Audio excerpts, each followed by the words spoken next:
Vai chegar o momento de Tamar dar a luz. E a Bíblia diz que quando Tamar foi dar a luz, as parteiras vieram e descobriram que eram 2 filhos. Por isso que nós lemos em Mateus que Tamar gerou Pérez e Zerá. E quando as parteiras chegam para fazer o trabalho de parto de Tamar, a primeira criança, Zerá, bota os bracinhos para fora. E ela vem amarra o bracinho de Zerá com uma fita vermelha e diz: certamente esse aqui vai nascer primeiro. Esse aqui vai vir primeiro porque já botou o bracinho para fora. Mas de repente, quando elas puxam a primeira criança para fora, não é Zerá que vem, é Pérez que vem para fora. E elas olham uma para outra e se perguntam como que ele encontrou o caminho. Como que ele encontrou o caminho?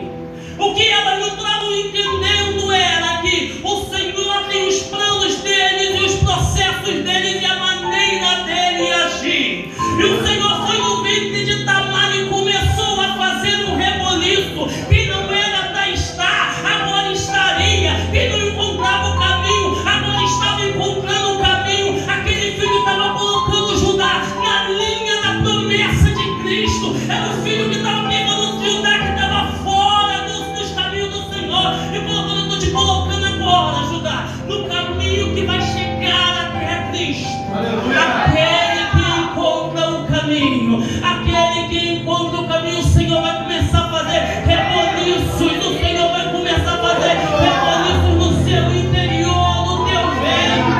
O Senhor vai começar a mudar dentro de você coisas que você achou que nunca seriam mudadas. Quem não era para sair não vai sair, mas quem tem que sair primeiro vai sair, não vai ficar. Ninguém vai colocar a mão naquilo que o Senhor já determinou para você.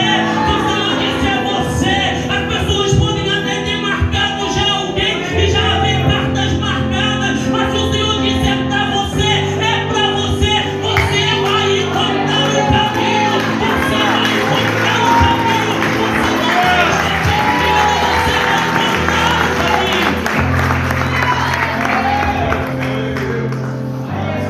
Glória a Deus.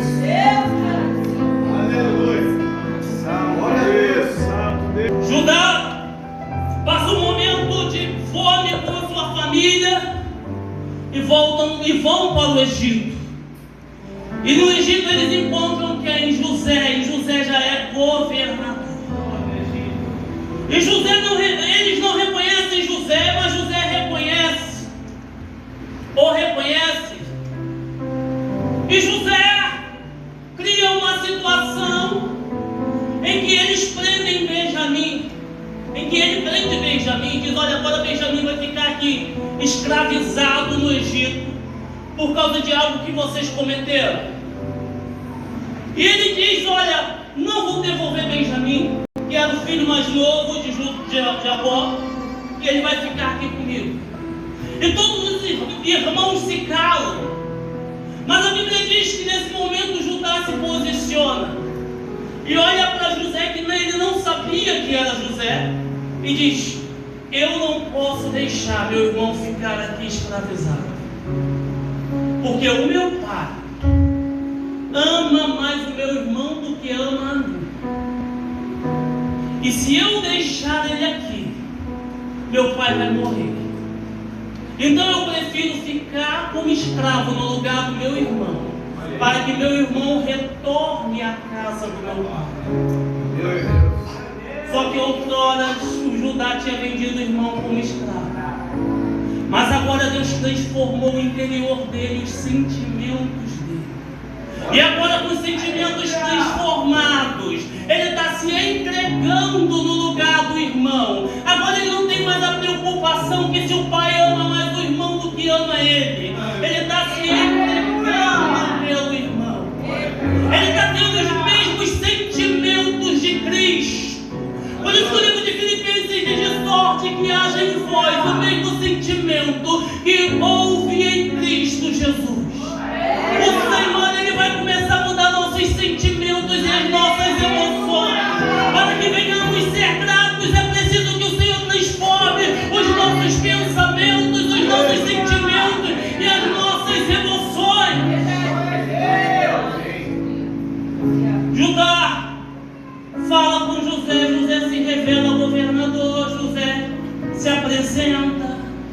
há uma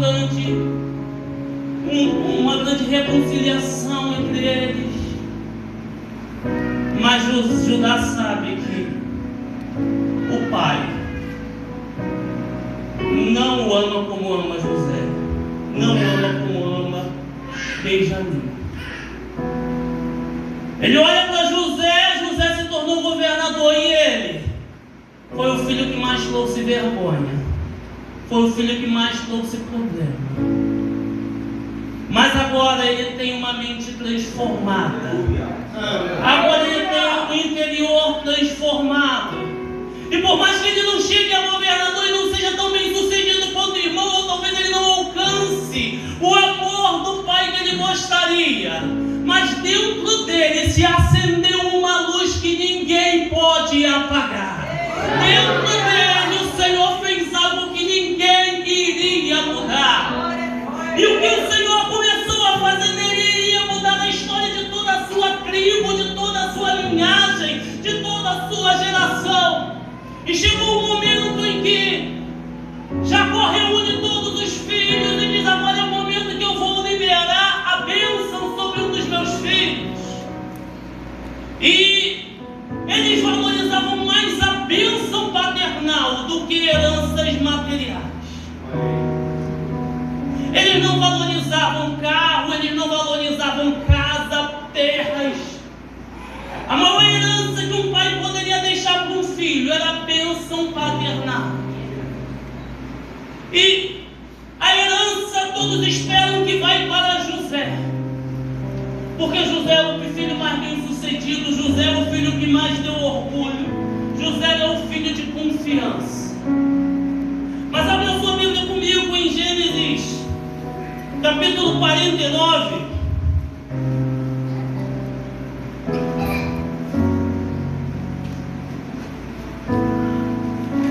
Jacó reúne todos os filhos para liberar algo sobre a vida dos filhos. E todos têm a expectativa que José seja um escolhido. E Jacó começa a falar sobre Rubens. Rubens, você não vai herdar a bênção porque você desonrou o meu leito. Simeão e Levi, vocês não vão herdar, porque vocês são sanguinários demais. Mas quando chega em Judá, o próprio Deus toma a boca de Jacó e ele começa a falar para Judá. E no versículo 8 ele começa dizendo assim: Judá, teus irmãos te louvarão. Sabe o que Jacó está fazendo? Ele está vivendo um evangelho que diz que o Senhor converte o coração do pai ao filho, do filho ao pai. E agora ele fala para Judá: Judá, teus irmãos te louvarão. O que Jacó está dizendo: Judá, acabou o tempo de vergonha, acabou o tempo de humilhação, acabou o tempo de escassez, acabou o tempo de ser um capacho, porque agora os seus irmãos te louvarão. E ele diz: as tuas mãos estarão sobre o pescoço dos teus inimigos. O Senhor está dizendo: eu estou te dando autoridade, eu estou te dando autoridade. Você não vai viver mais sem autoridade, você vai enfrentar seus inimigos, você vai vencer seus inimigos. O Senhor está te capacitando de autoridade.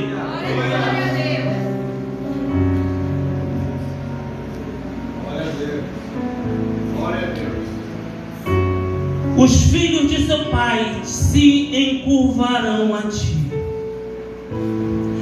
Judá, você é um leão novo, você vem subindo, filho meu, depois de matar a presa. Como um leão que se assenta e se deita como uma leoa. Quem tem